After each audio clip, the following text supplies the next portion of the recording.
Good morning students. Now we continue our chapter 12 प्रकाश की प्रकृति। प्रकाश की प्रकृति में अभी तक हम लोगों ने तरंगाग्र पढ़ा। तरंगाग्र क्या होता है, तरंगाग्र कितनी तरह के बन सकते हैं, जैसे गोलाकार तरंगाग्र, बेलनाकार तरंगाग्र, समतल तरंगाग्र। इन तरंगाग्रों की उत्पत्ति कैसे होती है, इनके स्रोत क्या होते हैं, ये सारी चीज़ें हम लोगों ने अभी तक हमारे प्रीवियस वीडियोज़ में पढ़ी। आज हम इम्पोर्टेंट टॉपिक स्टार्ट कर रहे हैं, हाइगेंस का तरंगिका सिद्धांत। यहाँ पर प्रकाश के बारे में जब अलग अलग वैज्ञानिकों ने अपनी अपनी अवधारणाएं दी, तो उनमें से एक साइंटिस्ट हाइगेन भी था, जिसने ये बताया कि जो प्रकाश है वो तरंगों के रूप में गमन करता है। उससे पहले न्यूटन ने कणिकावाद सिद्धांत दिया था, लेकिन उसके द्वारा कुछ प्रकाश की परिकल्पनाओं को सफलतापूर्वक समझाया नहीं जा सका था। तो इस हेतु फिर हाइगेन ने अपनी तरंगिका सिद्धांत दिया, जिसे हम हाइगेन्स का तरंग सिद्धांत कहते हैं। तो हाइगेन ने अपने तरंग सिद्धांत के लिए निम्न कुछ तथ्य थे जो प्रतिपादित किए। उन तथ्यों के आधार पर उसने बताया, जैसे हम यहाँ बात करते हैं कि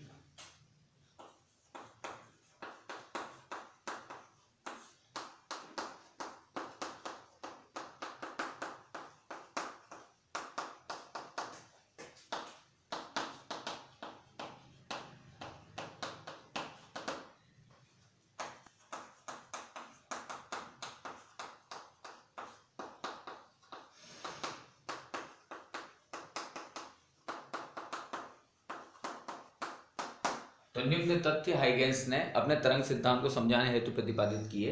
उनमें से पहला तथ्य उसने ये कहा कि जो तरंग संचरण होती हैं, तरंग संचरण में जो समान कला के कण हैं, उन समान कला के कणों का जो कंपन है वो तरंगाग्र कहलाता है। जैसे मैंने आपको पहले भी बताया था कि अगर कोई स्रोत है और उस स्रोत से प्रकाश की किरणें निकल रही हैं, जैसे स्रोत है आपका,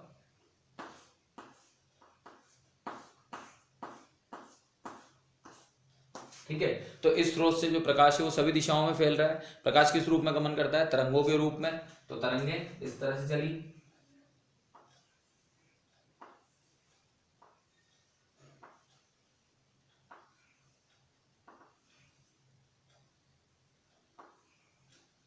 तरंगों का गमन इस रूप में हुआ।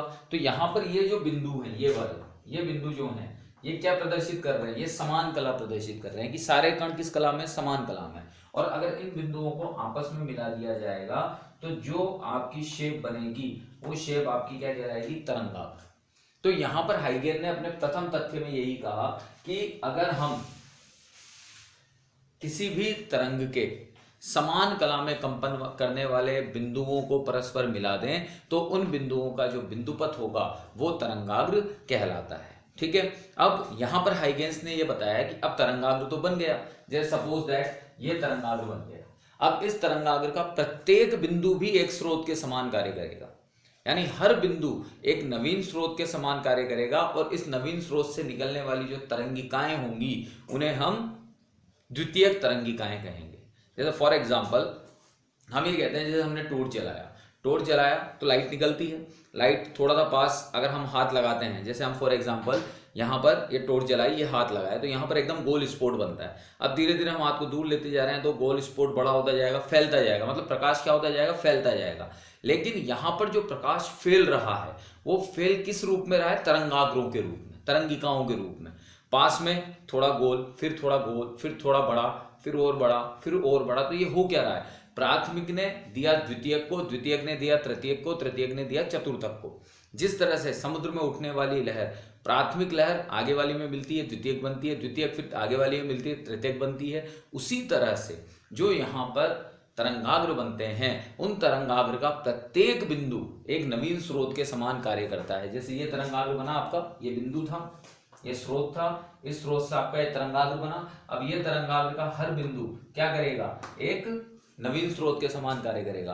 और नवीन स्रोत के समान अगर ये कार्य करता है तो यहाँ पर फिर क्या करेगा, ये एक और तरंगिका का निर्माण करेगा, और ये तरंगिका क्या कहलाएगी, आपकी द्वितीयक तरंगिका। फिर इसका प्रत्येक बिंदु नवीन स्रोत के समान कार्य करेगा तो फिर ये क्या कहलाएगी, तृतीयक तरंगिका। तो इस प्रकार से यहाँ पर जो स्रोतों द्वारा प्रकाश का विक्षोभ उत्पन्न होगा, विक्षोभ मतलब हलचल या तरंगें जिन्हें हम कहते हैं, तो इस प्रकार से यहाँ पर जो प्रकाश का विक्षोभ उत्पन्न होगा उन विक्षोभों को हम क्या कहते हैं, तरंगिका कहते हैं। ठीक है, अब यहाँ पर हम कह रहे हैं जो सेकंड तथ्य था जो यहाँ पर हाइगेन ने दिया कि यदि इन तरंगिकाओं के अग्र सिरों को मिला दिया जाए तो एक नवीन तरंगिका प्राप्त होती है। अब यहाँ पर ये अग्र सिरों से क्या मतलब है कि जैसे यहाँ पर हमने ये एक तरंगिका ली, प्राथमिक तरंगाग्र, ठीक है। यहाँ पर हमने ये बिंदु स्रोत ले लिया, ठीक, ये बिंदु स्रोत ली है। इस बिंदु स्रोत से यहाँ पर हमने क्या किया, चाप बना दी, ठीक है, समान दूरी पर। और जब इनके अग्रभागों को हमने परस्पर मिला दिया तो ये क्या बन गई आपकी द्वितीयक तरंगिका। क्योंकि हर स्रोत क्या करेगा, एक यहां पर बिंदुपथ बनाएगा, ये इसका बिंदुपथ बनाएगा, ये इसका बिंदुपथ बनाएगा। तो अगर ये सब बिंदुपथ बना रहे हैं तो इनके भागों को मिलाने वाली, अग्रभागों को मिलाने वाली जो रेखा होगी वो आपकी द्वितीयक तरंगिका कहलाती है। इसको हम ऐसे समझ सकते हैं, अगर जैसे कंफ्यूजन है तो, कि जैसे ये बिंदु स्रोत है, इस बिंदु स्रोत ने क्या किया, अपने चारों तरफ एक गोलाकार तरंगाग्र बनाया। ये चीज तो हमें समझ में आ रही है। गोलाकार तरंगाग्र का हर भाग क्या करेगा, एक बिंदु स्रोत के समान कार्य करेगा। यानी ये खुद एक गोला बनाएगा, ये खुद एक गोला बनाएगा, ये भी एक गोला बनाएगा। तो इनके अग्रभागों को अगर मिला दिया जाए ये इस तरह से, क्योंकि हर जगह पर एक गोला बनेगा, ये तो अगर इनके अग्रभागों को मिला दिया जाए तो जो नवीन आकृति प्राप्त होती है वो नवीन आकृति क्या कहलाती है, द्वितीयक तरंगाग्र कहलाती है, या फिर नवीन तरंगाग्र कहलाती है, ठीक है।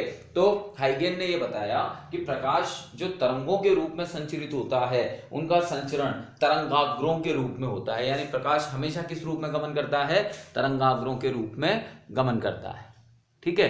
तो ये तथ्य यहां पर किसने दिया, आपके हाइगेन्स ने यहां पर इन तथ्यों को प्रतिपादित किया।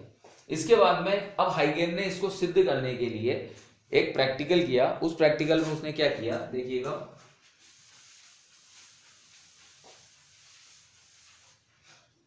यहां पर उसने बताया कि t बराबर 0 पर एक गोलाकार तरंगाग्र उसने कंसिडर किया, ठीक है। उसने क्या किया, t बराबर 0 पर एक गोलाकार तरंगाग्र का कुछ भाग AB लिया। तो एक गोलाकार तरंगाग्र का कुछ भाग उसने ए बी ले लिया, ए और बी, ठीक है। t बराबर 0 समय पर हाइगेन ने गोलाकार तरंगाग्र मतलब पूरा गोला था, लेकिन उसने उसका कुछ भाग क्या ले लिया, ए बी ले लिया, ठीक है। इस गोलाकार भाग पर स्थित, अब यहां पर हमने ये कहा कि ये गोलाकार तरंगाग्र मिला किससे, किसी न किसी स्रोत से मिला। तो हमने उस स्रोत को माना, सपोज दैट ये सोर्स है, ये यहां से इसको हमें गोलाकार तरंगाग्र मिला, ठीक है। इस गोलाकार तरंगाग्र पर स्थित प्रत्येक बिंदु एक नवीन स्रोत के समान कार्य करेगा। यानी हर बिंदु एक नया तरंगाग्र उत्सर्जित करने के लिए तैयार है। तो हम यहां पर 3 बिंदु कंसिडर करते हैं कहीं भी, जैसे फर्स्ट, सेकंड और थर्ड, ये 3 बिंदु हमने यहां पर कंसिडर किए, ठीक है। इन 3 बिंदुओं से, यार ये तो किस पे थे, t बराबर 0 समय पर था।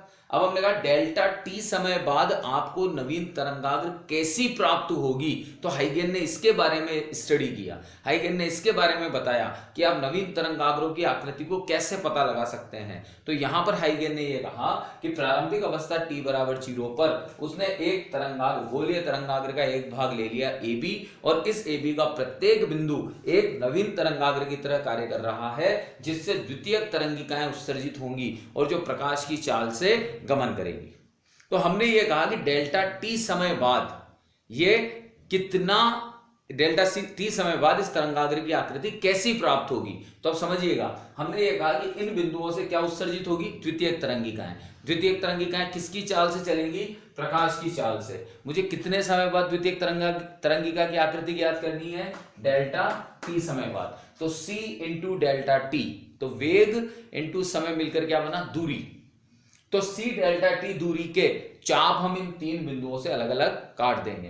जैसे यहां से हमने चाप काटा, ये यहां से हमने चाप काटा, ये यहां से हमने चाप काटा, ये इसी तरह से बैक साइड में भी c डेल्टा t डिस्टेंस पे इस तरह से, इस तरह से और इस तरह से। अब जो आपने ये चाप काटे हैं, इन चापों को एक उभयनिष्ठ रेखा a1 b1 द्वारा मिला देंगे।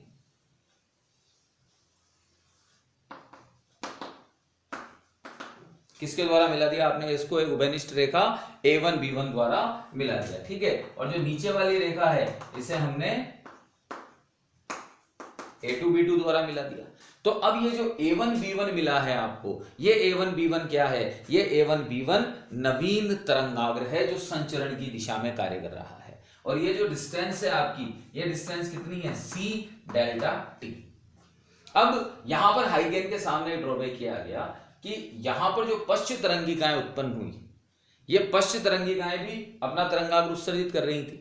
तो इसे हाइगेन नहीं समझा पाया, क्योंकि वो तो यूं कह रहा है कि तरंग संचरण की दिशा में तरंगाग्र बनेंगे, फिर पीछे क्यों बने, इसे वो समझा नहीं पाया। तो यहां पर सिर्फ उसने इतना सा बताया कि जो तरंगिकाएं पीछे की ओर बनती हैं उनकी तीव्रता कम होने की वजह से वो अस्पष्ट बनती हैं और उन्हें नगण्य मान लिया जाता है। जैसे हमने टॉर्च जलाई तो टॉर्च की जो मैक्सिमम रोशनी होती है वो किधर की ओर जाती है? आगे की ओर, तरंग संचरण की दिशा में। पीछे की ओर क्या रहती है? बहुत कम, नगण्य। तो उसने भी यही कहा कि जो पश्च तरंगाग्र बना है, ये पश्च तरंगाग्र तीव्रता में अत्यधिक कम होने की वजह से इसे क्या मान लिया जाता है? नगण्य मान लिया जाता है। ये किसने बताया? फ्रेनेल ने, क्योंकि ये तो सिद्ध ही नहीं कर पाया। तो फ्रेनेल ने फिर इसके बारे में ये जानकारी दी कि भाई ये जो पश्च तरंगाग्र है ये धुंधला होता है और इसकी तीव्रता कम होती है, ठीक है।